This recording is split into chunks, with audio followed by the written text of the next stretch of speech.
अगर कहीं फैमिली में हिस्ट्री है तो आप हाई रिस्क पे हैं कि आपके अंदर भी वो हेयर लॉस। जब भी हेयर लॉस होना शुरू हो फीमेल्स में, चाहे जो भी एज ग्रुप हो, तो जो पहला टेस्ट है वो मेडिकल कम्युनिटी में भी बहुत सारे हमारे पास केसेस आते हैं कि कई डॉक्टरों से होके आ गए हैं, कई स्किन स्पेशलिस्ट से होके आ गए हैं, उन्होंने फेरेटिन चेक नहीं किया और पीआरपी सेशन करे जा रहे हैं। मिनिमम टाइम 6 मंथ्स है, यानी कि आपका आयरन कम था, आपने आईवी लगवाया आयरन, तो कम से कम 6 मंथ्स के बाद इंप्रूवमेंट शुरू। विटामिन डी डेफिशिएंसी और विटामिन B12 की डेफिशिएंसी बहुत बड़ा कॉमन आजकल प्रॉब्लम है, बच्चों में भी प्रॉब्लम है। अस्सलाम वालेकुम, वेरी गुड मॉर्निंग डॉक्टर साहब।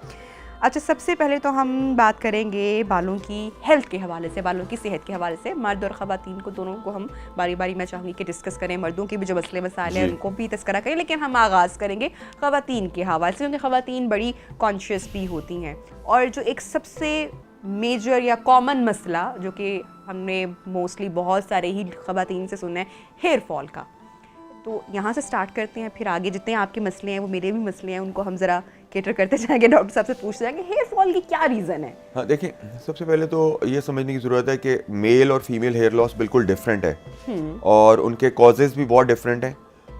मेल हेयर लॉस मोस्टली 90% आप कह लें, 10% केसेस को छोड़ के वो तो जेनेटिक होता है। आपका फैमिली में आपके दादा, ताया, चचा, एनीवन, इवन मामू, नाना, उस फैमिली, दोनों फैमिलीज़ की तरफ से आ सकता है। तो अगर कहीं फैमिली में हिस्ट्री है तो आप हाई रिस्क पे हैं कि आपके अंदर भी वो हेयर लॉस की जीन जो है वो आएगी, और एक टाइम के ऊपर जब आप टीन एज से निकलते हैं तो वो एक्टिवेट हो जाती है और आपका हेयर फॉल शुरू हो जाता है। फीमेल्स का हेयर लॉस जो है वो काफ़ी हद तक ट्रीटेबल है अगर डायग्नोज प्रॉपरली हो जाए और उसका प्रॉपर जो स्टेप्स हैं, जो कॉजेज़ हैं, जो डेफिशिएंसीज़ हैं वो करेक्ट हो जाएं तो काफ़ी हद तक रिकवर भी हो जाता है हेयर लॉस। जो सबसे मोस्ट कॉमन कॉज पाकिस्तान के अंदर जो फीमेल्स में है वो है आयरन की डेफिशिएंसी, और जो कि अनडिटेक्टेड, बहुत ज़्यादा अनडिटेक्टेड है कि लोगों को कई कई साल तक आयरन डेफिशिएंसी होती है और वो अल्टीमेटली जो उसके सिम्टम्स डेवलप होते हैं वो होते हैं एग्रेसिव और बहुत तेज़ और बहुत ज़्यादा हेयर लॉस एकदम शुरू हो जाता है। तो उसका जो मेन टेस्ट है, आपने अगर चेक करना है कि आपको कहीं आयरन डेफिशिएंसी तो नहीं है, तो वो सीरम फेरेटिन एक टेस्ट होता है जो आप किसी भी लैब से, अच्छी लैब से करा सकते हैं। तो जब भी हेयर लॉस होना शुरू हो फीमेल्स में, चाहे जो भी एज ग्रुप हो, तो जो पहला टेस्ट है वो फेरेटिन ज़रूर चेक होना चाहिए। ठीक है। हाँ, बल्कि कोई भी थेरेपी में जाने से पहले फेरेटिन चेक होना चाहिए, और फेरेटिन का जो लेवल है वो खुद असेस नहीं करना चाहिए, किसी एक्सपर्ट से असेस कराना चाहिए, क्योंकि नॉर्मली लैब के अंदर जो रेफरेंस रेंज है वो लिखी होती है एक बहुत ब्रॉडर लाइन के 25 से लेके 150 तक, जो कि नॉर्मल रेंज नहीं होती। वो बिल्कुल एक किस्म के स्टैटिस्टिक्स होते हैं कि लैब के अंदर इतने लोगों ने टेस्ट कराया और मिनिमम ये लेवल आया और मैक्सिमम ये लेवल आया, तो लोग समझते हैं कि हमारा उस रेंज के अंदर है जो लैब ने लिखा हुआ है आगे, तो वो समझते हैं नॉर्मल है, हालांकि ये नॉर्मल वैल्यूज़ नहीं है। फेरेटिन की नॉर्मल वैल्यू कम से कम एक्सेप्टेबल वैल्यू 70-80 मिनिमम होनी चाहिए, मिनिमम 70-80, आइडियली तो 3 फिगर्स में होनी चाहिए कि 90-100 पे रहे। तो अगर आपने खुद चेक करना है और ख़ुद टेस्ट कराना है डॉक्टर पे जाने से पहले, जो कि एडवाइजेबल है, क्योंकि सिंपल एक चीज़ है, फेरेटिन आप खुद भी चेक कर सकते हैं, किसी लैब पे जाएं, ब्लड सैंपल दें, फेरेटिन का टेस्ट लें और ये चेक करें कि वो 100 के क्लोज होना चाहिए। अगर बहुत ही कम आ रहा है 80-70 तो एक्सेप्टेबल लिमिट में है, हेल्दी फिर भी नहीं है।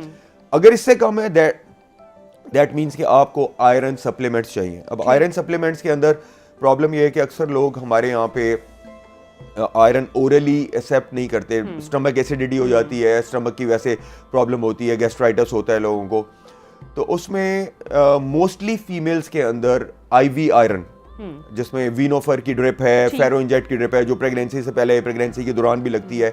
और सबसे बड़ा प्रॉब्लम एक फीमेल्स में होता है कि ये जो डेफिशिएंसीज होती हैं, फोलिक एसिड की, आयरन की इवन डेफिशिएंसी, विटामिन्स की डेफिशिएंसी, ये ज़्यादातर अनमॉनिटर्ड प्रेगनेंसीज में होती हैं, जिनके अंदर प्रॉपर डॉक्टर नेग्लिजेंट है, पेशेंट भी नेग्लिजेंट है और वो अपने लेवल्स चेक नहीं करा रहा, क्योंकि प्रेगनेंसी में आपकी न्यूट्रिएंट्स की डिमांड बहुत बढ़ जाती है।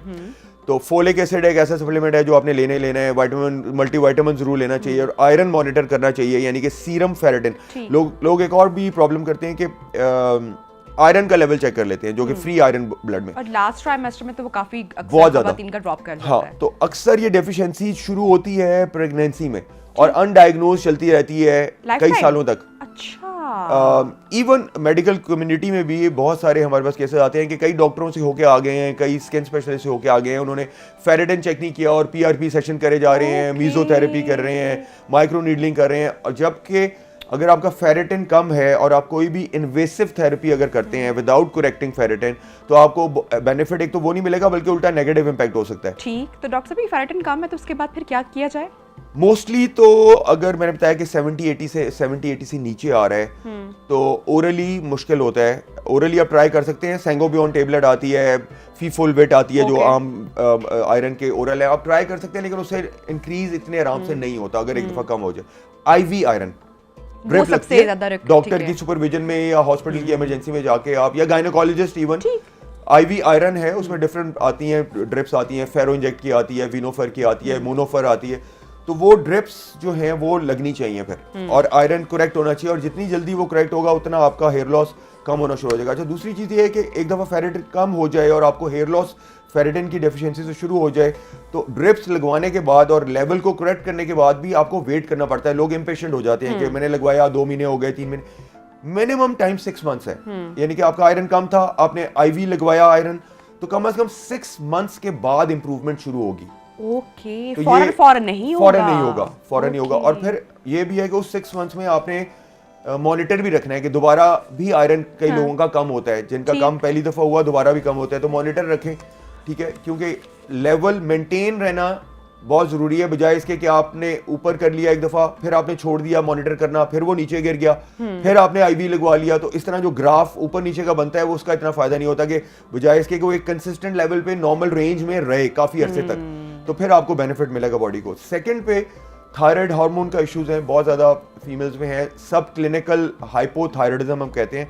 सब क्लिनिकल का मतलब है कि आपको वैसे कोई सिम्टम्स नहीं आ रहे थायराइड के, लेकिन आपका जो TSH लेवल है वो बढ़ा हुआ है, ठीक है। Ideal TSH optimal anti ageing की जो थ्योरी है उसके मुताबिक तो 1.5 से 2.5 के अंदर होना चाहिए। अगर आपका नॉर्मल 3-4 आ रहा है, 5 आ रहा है, और फिर आपने रिपीट कराया 2-3 दफा और उसमें वो 3-4 से ऊपर रह रहा है, तो दैट मीन्स आपको हाइपोथायराइडिज्म है, ठीक है। वो भी फिर हार्मोन स्पेशलिस्ट को दिखाना जरूरी है। थर्ड के ऊपर विटामिन D डेफिशिएंसी और विटामिन B12 की डेफिशिएंसी, ये बहुत बड़ा कॉमन आजकल प्रॉब्लम है, बच्चों में भी प्रॉब्लम है। विटामिन D तो हर बंदे का कम है, और वो उसको बहुत इजी लेते हैं कि कम है या सबका ही, हाँ, एक कॉमन जवाब होता है कि सबका ही कम है। सबका कम का मतलब ये नहीं कि आपने सही नहीं करना उसको, तो उसमें तो बहुत इजी है कि कैप्सूल्स आते हैं, बट उसमें ये होता है कि लोग डेली बेसिस वाले लेते हैं, जो कि खाने भी मुश्किल होते हैं, रोज खाना पड़ता है।